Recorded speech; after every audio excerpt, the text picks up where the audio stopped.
When we have shots like this in Zombieland Saga, I truly wonder if you were to show a scene like that to someone who's never known about Zombieland Saga, what their reaction would be. Intrigue wanting to see more, or just saying, what the hell anime, or maybe a bit of both. This week's episode introduces us to a new character who I don't imagine we'll see probably ever again, and if we do, might maybe one time before the season wraps up, but I feel like is already the best character, even if this is a one-and-done character, we'll never see them again. When you see a radio DJ who was this big hot shit 30 years ago when Saki was around, actually the character who saved Saki's life by the looks of it, gave her the inspiration to kind of carry on and find people similar to her. To see him, even in his older age, his hair is not as fluffy, it's not as bouncy as maybe it once was, but this Johnny Bravo looking guy, I mean, when you see him come in riding on the hood of a convertible, and he somehow doesn't fall off, and you don't really explain the assistant to him and how he actually is able to drive safely, even though maybe his arm's not in the main focus of the driver's side windshield, still, there's so many questions you have, but because a character is that bold, doesn't explain why there's a man who drives him everywhere and doesn't say anything or doesn't question, and as he's walking on the hood of the car, he'll put a briefcase or suitcase there for him to step down. We don't explain that because in Saga, cool characters need no introduction. And it's that's the type of stuff you love about this show. I mean, when we kick off this episode and we have Best Boy Manager here, he's wearing a TV as a head and he's kind of just doing his normal thing, being a little abusive while shoving a microphone in characters' faces. Sure, they're zombies, so if you poke their eye out, it's maybe not the end of the world, but still, the man has no chill. And the idea of them going on TV, in order to kind of re-promote their image, it's a good idea. And when you see who's going to help them do so, where it kind of feels like because it's been probably 30 years since its true peak, this man has the ability of kind of invoking a way of wanting to continue and wanting to chase your dreams. But as most of these characters say, they have no idea what he's actually talking about. But then there's Saki, who, before she obviously ended up in the situation she's in, she used to feel like no one was around for her. And when she heard his radio program, obviously that kind of triggered everything for her to start feeling like maybe there's things out there. And then that's when she found her friend who was in a very similar delinquent situation as herself. So it's interesting having something like this kind of teeter-totter once again around the idea of being absurd, where you have the girls just, obviously trying to be natural on the camera, as they have these little cue card prompts of what to talk about, but obviously some can do it really, really well, and then others are kind of fumbling around, obviously kind of feeling like they're reading a script, even if the script isn't actually there. But to see a character like Saki, who kind of brings it into that more emotional ground, where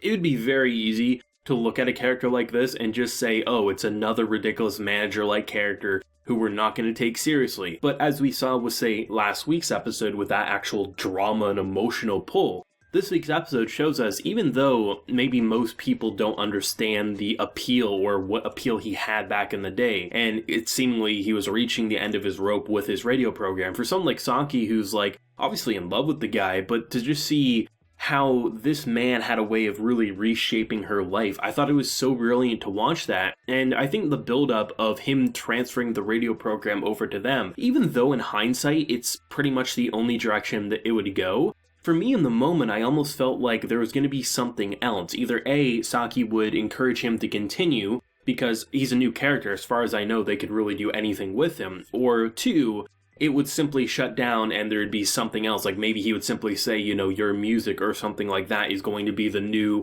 kind of way to inspire people in Saga. But the idea of him actually just seeing the same passion he probably saw in himself back in the day and seeing it in someone like Saki, I think is a really natural transition and probably a lot more fitting of a job for someone like her. I mean, characters like Saki aren't usually my go-to in a cast like this. There's generally other ones that will kind of rope me in.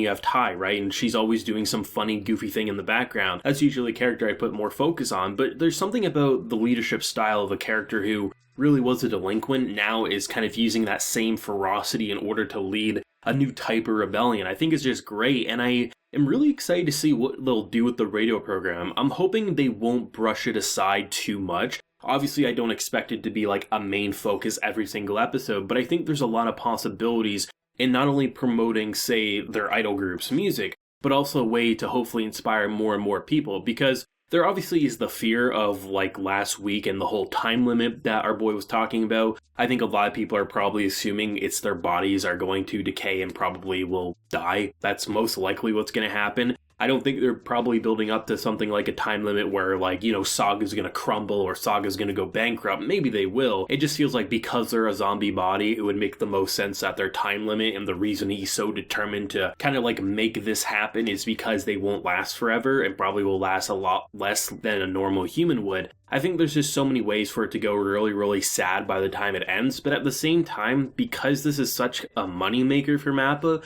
I'm wondering if they would go that direction by the end of, say, Season 2, because if you looked at the sales for not only the music but the Blu-rays for Zombieland Saga Season 1, this shit was a moneymaker. And I feel like if that's the direction they want to go when they do end it, I could see maybe their bodies decaying at a Season 3, not a Season 2. But then again, that's just mindless prediction. Maybe they'll go a Love Live route where there'll be new characters and stuff like that down the road. Still, I'm really enjoying this, I have to say. I mean, Episode 1 of Season 2 definitely got us back in without any gimmicks trying to rope us in. It just showed us something interesting and emotionally engaging. This week's episode felt a lot more in line with something like later in Season 1's content line, where you had that personal story and the funny gimmicks and the funny moments, but also seeing how it could help propel their music forward, and that's really great. I mean, the new opening song, Zombieland Saga, is clearly 2 for 2 with amazing openings. Visually alone, they could have had the worst opening song, and I would have said the opening's great just for the movie and cinematic-like qualities of that opening. They didn't even go the traditional, like, here's like one style of art style for the opening. No, they switched it around like 5 or 6 times to give something really interesting, and the ending song that they used to perform with,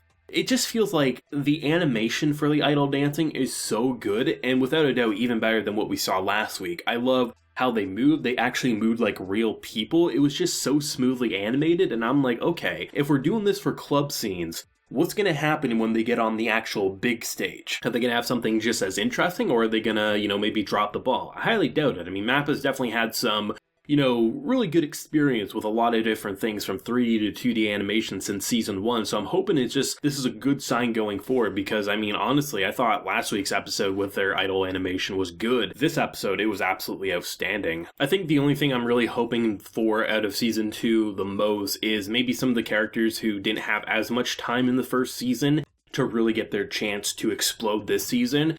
Most of us are probably really, really hoping that Tai will speak at some point. I've seen some people say, like, if she ever does properly speak, do you think she'll have the most angelic voice? Probably. I mean, she's the legendary Tai, it would make the most sense. But I think that would be, like, honestly, just kind of thinking about it, imagining if, like, we're, like, 1 or 2 episodes out from finishing this season and she just starts talking normally, like, what type of backstory, what type of arc could we have with that? Or maybe they'll just go the route of always keeping her as is because there's no way to match the legendary status of this character. There's just a lot of room, I think, for a lot of those stories we couldn't touch upon in Season 1, and I think if this is a good indication of what type of writing we could expect for certain character arcs, this show's gonna surpass Season 1 without much struggle. Let me know your thoughts and feelings down below. What did you think of this week's episode of Zombieland Saga, and where do you think the whole radio program is going to go? Do you think it'll be a really relevant role, or do you think it's going to be something that's just going to be mentioned every so often? If you enjoyed the video, leave a like, share your support, and remember to hit that subscribe button if you happen new around here. So until next time, everyone, please take care and have a good one.